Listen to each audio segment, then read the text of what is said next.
Hi friends, this is your YouTube channel mind your life. உங்களுக்கு ஒரு விஷயம் தெரியுமா? இந்த மோசமான நிதி திட்டமிடல் காரணமாக, அதாவது ஒரு புவர் ஃபைனான்சியல் பிளானிங் மூலமாக கிட்டத்தட்ட 56% இந்திய தொழில் வல்லுநர்கள் பணத்தை சேமிக்க போராடுறாங்கன்னு ஒரு டேட்டா சொல்லுது. கிட்டத்தட்ட கண்ட்ரியில் இருக்கிற பாதிக்கு பாதியான மக்கள், அதிலும் குறிப்பாக இந்தியன் ப்ரொஃபஷனல்ஸ் இந்த மாதிரியான ஒரு விஷயத்தை கோ த்ரூ பண்ணுறாங்க.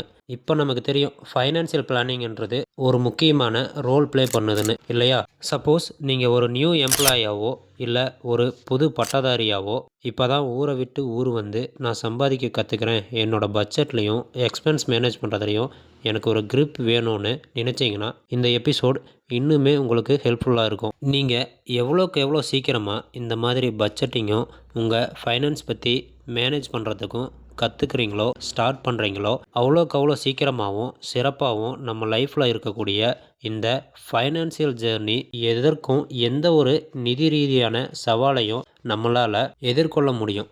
முதல் விஷயம், பட்ஜெட் போடுறதுக்கு முன்னாடி நம்ம ஸ்டிக் ஆன் பண்ணுவதற்கான டிப்பாக என்ன பார்க்கப்படுதுன்னா, செலவு பண்ணும்போது கொஞ்சம் எக்ஸ்ட்ரா கேரோட செலவு பண்ணுறது. செலவு பண்ணும்போது டட்டடார்னு செலவு பண்ணாமல் நம்ம என்ன பண்ணணும்னா, கொஞ்சம் எப்படி ஒரு ஃபோட்டோவை பார்க்கும்போது ஜூம் பண்ணி பார்த்தோன்னா டீட்டெயிலாக எல்லாம் நல்லா தெரியும் இல்லையா? நம்மளோட செலவுகளையும் கொஞ்சம் மேக்னிஃபை பண்ணி ஜூம் பண்ணி இதெல்லாம் தேவையா அப்படின்னு கொஞ்சம் உத்து கவனிக்க வேண்டியது ரொம்ப அவசியம். இதை நம்ம பழக்க வழக்கத்தில் ஒன்றாவே கருதணும். அதுதான் நம்பர் ஒன். அதே மாதிரி இதை நமக்கு நல்லா தெரிஞ்சாதான், நம்ம கண்காணிக்க ஆரம்பித்தாதான் எந்த ஏரியாவில் நம்ம வீக்காக இருக்கிறோம், எந்தெந்த செலவுகளை நம்ம கட் பேக் பண்ணி எப்படி அதிகமாக சேவ் பண்ணுறங்கிற ட்ரிக்கு நமக்கு தெரிய வரும். எய்தர் நாம் ஒரு நோட் புக் யூஸ் பண்ணலாம், இல்லைன்னா ஒரு ஸ்ப்ரெட்ஷீட்டோ மைக்ரோசாஃப்ட் எக்ஸல்லையோ இல்லை எதுலேயோ ஒரு ஸ்ப்ரெட்ஷீட்டு இல்லை ஒரு நோட்பேட் யூஸ் பண்ணி அதில் ட்ராக் பண்ணி வைக்கலாம். அப்படி இல்லைன்னா நமக்கு ஏகப்பட்ட ஆப்ஸ் கூட ஃபெசிலிட்டிஸ் இருக்குது. அதில் ஒன்று டவுன்லோட் பண்ணி வச்சுக்கிட்டு நம்மளோட எக்ஸ்பென்ஸை மிஸ் பண்ணாமல் நோட் பண்ணிக்கிட்டே இருக்கலாம். எவ்வளோ சின்ன எக்ஸ்பென்ஸாக இருந்தாலும் சரி, ஒரு பானிபூரி 10 ரூபாய்க்கு வாங்கி சாப்பிட்டாலும் அதையும் நோட் பண்ணி வைங்க. Okay, at least for a month இதை நம்ம பண்ணும்போது நம்மளே நம்ம கண்டுபிடிச்ச விஷயத்தை பார்த்து ஆச்சரியப்படுற அளவுக்கு ஒரு சேஞ்ச் நமக்கு இதில் கிடைக்கும். இரண்டாவது என்னன்னு பார்த்தீங்கன்னா, யாருக்கு தான் இந்த smart shopping coupon, discount, cashback offer அப்படின்னா பிடிக்காது சொல்லுங்கள்? ஒரு நல்ல டீல் வரும்போது அதை அப்படியே பஞ்சாரத்தில் அமுக்கிற கோழி மாதிரி பிடிச்சு கவ்வி அமுக்கி கொண்டு வந்துடணும். அதை எப்படி பண்ணலாம் அப்படின்னு பார்த்தீங்கன்னா, நம்மளுக்கான இந்த கூப்பன் பற்றின விவரங்கள், டிஸ்கவுண்ட் இதையெல்லாம் either apps, website, local news பேப்பர்ஸில் கூட கண்டுபிடிக்கலாம். சின்ன சின்ன எஃபோர்ட் தான் ஒரு லாங் வே நம்மளுக்கு நல்ல ஒரு ஹார்ட் ஏர்ன் பண்ணி ஸ்ட்ரெச் பண்ணி சேவ் பண்ணணும்னு நினச்சோன்னா இந்த குட்டி efforts matters a lot. So முடிஞ்ச வரைக்கும் நமக்கு காரில் இந்த டைம் பீரியடில் ஷாப்பிங் பண்ணால் கேஷ்பேக் கிடைக்கும், இல்லை அந்த ஆடி தள்ளுபடியில் போய் துணி வாங்கினோன்னா நமக்கு ஒரு சர்டைன் டிஸ்கவுண்ட் கிடைக்கும்னு ஸ்பெசிஃபிக்காக அந்த டிஸ்கவுண்ட் பீரியடை கேஷ்பேக் ஆஃபர் பீரியட்லாம் இருக்கும்ல, அதை நாம் அவாய்ட் பண்ணிக்கிட்டோம் அப்படின்னாலே பல நேரங்களில் நன்மை பயக்கும் நம்ம பர்ஸுக்கு. கரெக்டாக அதை ஃபாலோ பண்ணி இந்த த்ரில் ஆஃப் த ஹண்ட்டை நம்ம எக்ஸ்பீரியன்ஸ் பண்ணுவோம். அப்புறம் காலப்போக்கில் அதுவே இது நல்லா இருக்குது அப்படின்னு ஒரு ஹேபிட்டாக கூட மாறினா ஆச்சரியப்படுறதுக்கு இல்லை, ரைட்டா? அடுத்து மூணாவது விஷயம், ஸ்மார்ட் ஸ்வாப்ஸ், அதாவது காஸ்ட் எஃபெக்டிவ் ஆல்டர்னேட்டிவ். அது என்னன்னு பார்ப்போம். சஸ்டைனபிள் லிவிங்னு சொல்லுவாங்க, தெரியுமா? அதாவது நம்மளோட தேவையற்ற செலவுகளை குறைச்சி காஸ்ட் ஆஃப் எஃபெக்டிவ் ஆல்டர்னேட்டிவ்ஸ் மூலமாக ஒரு குவாலிட்டியான லைஃப்பை நம்மளால் வாழ முடியும். இது நம்மளோட என்விரான்மெண்ட்டுக்கும் நல்லது, நமக்கும் நல்லது என்கிற ஒரு பாக்கெட் ஃப்ரெண்ட்லியான திட்டமாகவும் இருக்கும். அது எப்படின்னு ஒரு சின்ன சின்ன ஐடியாஸ் மூலமாக நான் சொல்கிறேன். அதில் ஒத்து வருவதை நாம் ஃபாலோ பண்ணிப்போம், அவ்வளோதான். Number one, public transportation use பண்ணுறது. இந்த ஆப்ஷன் மூலமாக நாம் வாகனத்துக்குன்னு தனியாக மெயின்டெனன்ஸ் காஸ்ட் எதுவுமே செலவு பண்ண மாட்டோம். அதே மாதிரி ஃபியூல் காஸ்ட்டு கிடையாது. அப்படி இல்லைன்னா நம்ம ஊருக்கெல்லாம் லோக்கல் ட்ரெயின் ரொம்ப பெஸ்ட்டு. மெட்ரோலையும் ஒரு சில நேரங்களில் நம்ம கார்டு எடுத்து வச்சுக்கிட்டு அதையும் யூஸ் பண்ணலாம். அப்படியும் இல்லைன்னா ஷேர் ஆட்டோ, பங்கு ஆட்டோ என்கிற ஒரு ஆட்டோவை பிடித்து ஏறி போய் கொண்டே இருக்க வேண்டியது தான். ஸோ இதை எல்லாமே பார்த்திங்கன்னா நாம் என்விரான்மெண்ட்டுக்கும் நல்லது பண்ணுறோம், ப்ளஸ் பல நேரங்களில் நம்மளோட பர்ஸுக்கும் ரொம்ப நல்லது பண்ணுறோம். அடுத்து ஷேர்டு அக்காமடேஷன்.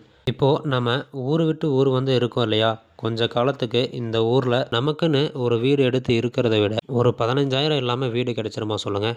ஒரு 10 ரூபாய்து மினிமம் வேணும்ல. அப்படி ஃபுல் அமௌண்ட்டையும் நாம் கொடுப்பதற்கு பதிலாக பிஜி கான்செப்டில் அப்படி இல்லைன்னா ஒரு ஹாஸ்டலில், அதுவும் இல்லைன்னா அதே வீடு எடுத்து ஒரு 4-5 பேர் ரூம்மேட்ஸோட சேர்ந்து தங்கும்போது முழு எக்ஸ்பென்ஸையும் நம்ம பே பண்ணுவதற்கு பதிலாக ஷேர் ஆஃப் த எக்ஸ்பென்ஸாக கொடுக்குற மாதிரி இருக்கும். ஒரு 10,000 ரூபாய் கொடுக்குற இடத்துல நம்ம 2,000 ரூபாய் கொடுக்குறோம் அப்படின்னா நமக்கு தானே ப்ராஃபிட். 5 பேரோட தங்குறோம் அப்படிங்கிற போது எல்லாமே ஷேர் பண்ணப்படும். இது நம்பர் 2. நம்பர் 3 என்னன்னா ஹோம் குக்குடு மீல். இதை கேட்கும்போது டெய்லி வீட்டில் சமைக்கணுமா அப்படின்னு தோணும். ஆனால் ஒரு சில நேரங்களில் பாக்கெட் ஃப்ரெண்ட்லியாக அப்புறம் ஃப்ரெண்ட்லியாக கூட இருக்கும்.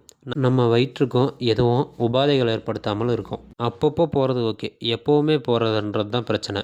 ட்வீக்கிங் த லக்ஸூரியஸ். நம்மளுக்கு ஆடம்பரமான விஷயங்களை பார்த்ததுமே ஒரு ஆசை வரும். அட சும்மா வாங்கி வைப்போம், அழகாக இருக்குது அப்படின்னு. வாங்கக்கூடிய ஹேபிட் இருக்கிற நிறைய பீப்புள்ஸ் நம்மளை சுற்றி தான் இருக்காங்க. நம்மளும் சில நேரங்களில் அப்படி தான் பிஹேவ் பண்ணுறோன்னு வைங்களேன். சும்மா டைம் பாஸுக்கு ஆரம்பித்து நம்ம எங்கேயாவது ட்ராவல் பண்ணி போகணும், இல்லை சாப்பிடணும் அப்படிங்கிற பல இடங்களில் நம்மளோட லைஃப் ஸ்டைலில் இந்த மாதிரியான தேவையில்லாத ஆடம்பர செலவுகளை நம்ம பண்ணிக்கிட்டு தான் இருக்கோம். ஸோ அதில் எல்லாம் சின்ன சின்ன அட்ஜஸ்ட்மெண்ட் பண்ணுறதுனால ஒரு சிக்னிஃபிகண்ட்டான சேவிங்ஸ் ஓவர் டைம் நம்மளால் பண்ண முடியும். உங்களுடைய வாழ்க்கை முறையில் சின்ன சின்ன சேஞ்சஸ் பண்ணுறது ரொம்ப பெரிய ஒரு டிஃப்ரென்ஸை நம்மளோட ஃபைனான்சியல் ஸ்டேட்டஸில் கொண்டு வரும். இப்போது சப்போஸ் படம் பார்க்கணுன்னா வைங்களேன், பல நேரங்களில் புது படங்கள் ஓடிடியிலேயே ரிலீஸ் ஆகுது. அப்புறம் தேட்டரில் ரிலீஸ் ஆகிற மூவி கொஞ்ச நாள்லேயே ஓடிடி பிளாட்ஃபார்மில் வருது. இப்போது ஓடிடி நீங்கள் சப்ஸ்கிரைப் பண்ணி வச்சுருக்கீங்க அப்படின்னா அப்யூஸ்லி வீட்டிலேயே ஒரு குட்டி அந்த நைட் மூவி செட்டப் மாதிரியெல்லாம் கர்டைன்ஸ் எல்லாம் மூடி வச்சுட்டு, இல்லை ஈவினிங் ஆனதுக்கு அப்புறமா அந்த மூவியை ஸ்டார்ட் பண்ணி உங்கள் லவ்டு ஒன்ஸோட ஒரு கம்ஃபியான ஸ்பேஸில் அழகாக நமக்கு தேவையான விஷயங்கள் எல்லாம் பக்கத்தில் வச்சு ஹோம் ப்ரிப்பேர்டு பாப்கார்ன் பக்கத்தில் வச்சுக்கிட்டு பார்க்கக்கூடிய ஒரு சுகமே நன்றாக இருக்கும். ஆக்சுவலி எப்போதுமே தியேட்டர் எக்ஸ்பீரியன்ஸ் மூவியை பார்ப்பதற்கு இது ஒரு லிட்டில் சேஞ்சஸாக இருக்கும். ப்ளஸ் பாக்கெட் ஃப்ரெண்ட்லியாகவும் இருக்கும். ஒய் நாட் அப்படிங்கிற ஒரு சின்ன தாட் தான் நம்முடைய வாழ்க்கையில் நிறைய சர்ப்ரைஸை எடுத்து கொண்டு வரும். ஜென்யூன்லி நம்மளோட ஃபைனான்சியல் ஸ்டேட்டையும் அது நல்ல வகையில் மாற்றும். அதே மாதிரி வெளியில் போய் நிறைய ரெசிபிஸ் ட்ரை பண்ணணும் அப்படிங்கிற ஒரு விஷயத்தை லிமிட் பண்ணிவிட்டு புது புது ரெசிபிஸை நாமளே ட்ரை பண்ணலாமே, ஹோம் பேக் பண்ணலாமே. அந்த மாதிரி குட்டி குட்டியாக நாம் ட்ரை பண்ணும்போது நம்மளை சுற்றி இருக்கிறவங்களும் நம்ம ஃப்ரெண்ட்ஸுக்கும் நம்ம ஃபேமிலிக்கும் கலினரி பவர்ஸை காமிச்ச மாதிரி இருக்கும்.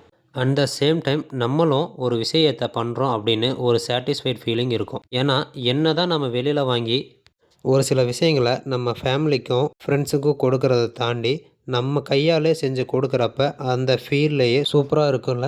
விச் இஸ் ஹேண்ட்மேட் அப்படிங்கிற ஒரு சூப்பரான பிராண்டு அதுக்கு கிடைக்குது. அண்டு ஒரு பட்ஜெட் ஃப்ரெண்ட்லியான வெக்கேஷனில் ட்ரிப் பிளான் பண்ணுறதுங்க, அந்த எக்ஸ்பீரியன்ஸ் செமையாக இருக்கும். 90s கிட்ஸ் மோஸ்ட்லி அதை ஃபீல் பண்ணியிருப்பாங்க. அந்த காலத்துலலாம் நம்ம அம்மாக்கள் அம்மாவோ இல்லை அப்பாவோ, மோஸ்ட்லி அம்மாக்கள்னு வைங்களேன், இந்த நகை சீட்டு போடுறது, அப்புறம் தீபாவளி ஃபண்டு போடுறது, எதனாவது குட்டியாக சீட்டு கட்டுறதுன்னு சொல்லி கட்டுவாங்க. அந்த சீட்டு கம்பெனிலேயே எங்கேயாவது டூர் போகலான்னு அரேஞ்ச் பண்ணுவாங்க. அதெல்லாம் பார்த்தீங்கன்னா ரொம்ப பட்ஜெட் ஃப்ரெண்ட்லியாக இருக்கும். மினிமம் சார்ஜ் தான் கேட்பாங்க. அந்த மாதிரியான ஒரு ட்ரிப் போயிட்டு வரும்போது நிறைய பேரை நாம் சந்திப்போம். அதே மாதிரி ஒரு கோவில் குளமாக இருந்தாலும் சரி, ஒரு ஊட்டி கொடைக்கானல் போய் அந்த மலர் கண்காட்சியை பார்த்துட்டு வருவதாக இருந்தாலும் சரி, அந்த ட்ரிப் செம்ம ஒரு பட்ஜெட் ஃப்ரெண்ட்லியாக இருக்கும். இந்த மாதிரி நிறைய விஷயங்களை இப்போது இந்த காலகட்டத்தில் ஒரு வெக்கேஷனுக்கு நம்ம பிளான் பண்ணுறோம் அப்படின்னா, இந்த மாதிரி யாராவது ட்ரிப் மூலிமா போகிறாங்களா, ஏதாவது ஒரு கம்யூனிட்டி மூலிமா போகிறாங்களாங்கிற போது ஓரளவுக்கு சீப்பாகவும் இருக்கும். இல்லை எனக்கு அதெல்லாம் பிடிக்காது அப்படின்னா, எப்போது நம்ம போகிறோமோ அதுக்கு ப்ரீ பிளான் பண்ணுறது, அட்வான்ஸாக டிக்கெட் புக்கிங் பண்ணுறது, அப்புறம் அங்கே இருக்கக்கூடிய ரூம்ஸ் எல்லாம் நம்ம முன்கூட்டியே பார்க்கும்போது கொஞ்சம் அந்த சீசனல் டைமில் நம்ம கட்டுற காசை விட கம்மியாகும். நாம் எடுக்கிற மெனக்கடல் தான் நமக்கு பலன் தரும். நீங்கள் நினைக்கலாம் வெக்கேஷன் போகிறதுல போய் என்ன காசு பணம் பார்ப்பாங்க அப்படின்னு.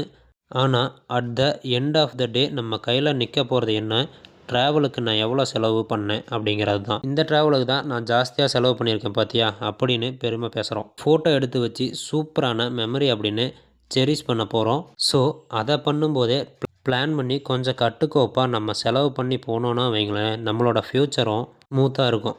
அந்த மெமரிஸை பார்க்கும்போது ரொம்ப ஹாப்பியாகவும் இருக்கும். அவ்வளவு தான். சிம்பிளாக விரயம் பண்ண விடாமல் கொஞ்சம் சிக்கனமாக வாழ போகிறோம்.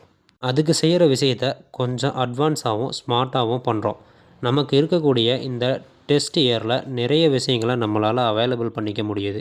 அதனால் அதை பண்ணலாமே, நம்ம காசு நம்ம ஹார்ட் ஏர்ன் மணியை ஏன் வீணாக்கணுங்கிற கேள்வியும் கன்சர்னும் தான். இந்த வீடியோ உங்களுக்கு பிடிச்சிருந்தா லைக் பண்ணுங்கள், சப்ஸ்கிரைப் பண்ணுங்கள்.